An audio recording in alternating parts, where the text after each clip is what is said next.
ભરૂચ સ્વયં સૈનિક દળના નેજા હેઠળ બૌદ્ધ સમુદાયે મૌન રેલી યોજી કલેક્ટરને આવેદનપત્ર આપી મહાબોધિ મહાવિહાર બોધિ ગયાનું સંચાલન બૌદ્ધ સમુદાયને સોંપવા માંગ કરી હતી. ભરૂચ સ્વયં સૈનિક દળના નેજા હેઠળ બૌદ્ધ સમુદાય રાષ્ટ્રપતિને સંબોધીને કલેક્ટરને આવેદનપત્ર પાઠવ્યું હતું, જેમાં જણાવ્યા અનુસાર બોધ ગયા મહાબોધિ મહાવિહાર જ્યાં ભગવાન બુદ્ધને જ્ઞાન પ્રાપ્ત થયું હતું, જે કરોડો બૌદ્ધ અનુયાયીઓનું શ્રદ્ધાનું કેન્દ્ર છે. 1949ના મહાબોધિ મંદિર અધિનિયમ હેઠળ 9 સભ્યોની સમિતિ દ્વારા તેનું સંચાલન થાય છે. તેમાં 4 હિન્દુ, 4 બૌદ્ધ અને ગયા જિલ્લાના કલેક્ટર સામેલ છે. બૌદ્ધ સમુદાયે આક્ષેપ કર્યો છે કે સમિતિમાં બૌદ્ધોની સંખ્યા ઓછી હોવાથી બૌદ્ધ સંસ્કૃતિ અને પરંપરાઓ વિરુદ્ધ પ્રવૃત્તિઓ વધી રહી છે. બૌદ્ધ ધર્મ વિરોધી પ્રવૃત્તિઓ પર કોઈ રોક નથી અને દોષિતો સામે કોઈ કાર્યવાહી થતી નથી.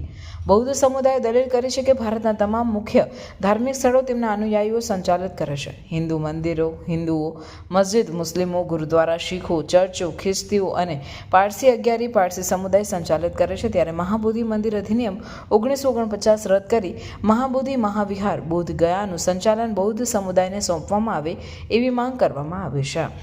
એક મસ્જિદનો કબજો મૌલવી પાસે હોય છે, મુસ્લિમો પાસે હોય છે, જેમ ગુરુદ્વારાનો કબજો, ગુરુદ્વારાનું સંચાલન જેમ આપણા શીખ ભાઈઓ કરતા હોય છે, જેમ મંદિરોનું સંચાલન હિન્દુ અને બ્રાહ્મણ ભાઈઓ કરતા હોય છે, એ જ રીતે જે બૌદ્ધ સ્થળ છે, જે મહાબોધિ અને મહાવિહાર છે, એનું સંચાલન પણ બુદ્ધના હાથમાં આવે.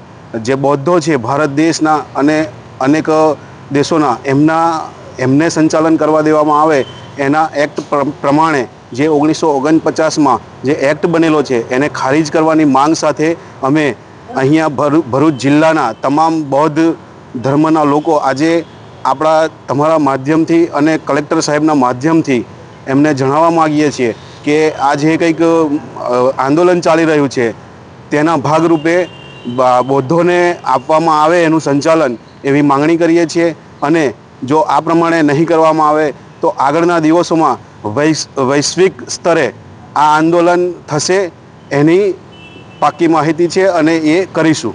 જય ભીમ, નમો બુદ્ધાય, જય ભારત, જય સંવિધાન. ભરૂચનું પ્રાઇમ લોકેશન જ્યાં government college, school, railway station, bus station તમારા ઘરથી માત્ર 5 મિનિટના અંતરે છે. તમારું ઘર છે એમ્યુનિટીઝથી ભરપૂર વિથ પીસફુલ લિવિંગ એન્વાયરમેન્ટ. તો ચાલો વિઝિટ કરીએ 3 and 4 BHK લક્ઝરી કેમ્પસ. ઘરના એન્ટ્રન્સમાં છે પ્રીમિયમ લોક સિસ્ટમ અને સ્વિચ પણ એન્કરની છે. સાથે આ છે સ્પેશિયસ લિવિંગ એરિયા, આ છે તમારો ડાઇનિંગ એરિયા, આ છે kitchen area with kitchen shelf. પાછળ જોતા આ છે wash area, bedroom number 1 with attach washroom and now it's master bedroom with attach balcony. બધી જ એસેસરી જેક્વાર બ્રાન્ડની છે અને સાથે વિન્ડો પણ ડમ્બલની જ આપી છે. એમ્યુનિટીઝની વાત કરું તો guest room, club house, basement parking, allotted parking and garden with stage. ઘરના દરેક પ્રસંગો સચવાઈ રહે એ માટે સેલિબ્રેશન એરિયા પણ છે અને બીજું ઘણું બધું. સુવિધાપૂર્ણ જીવનશૈલીનું નવું સરનામું એટલે કે celebration homes.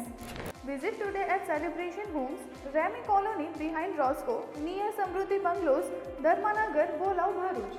A project by Vanni Group.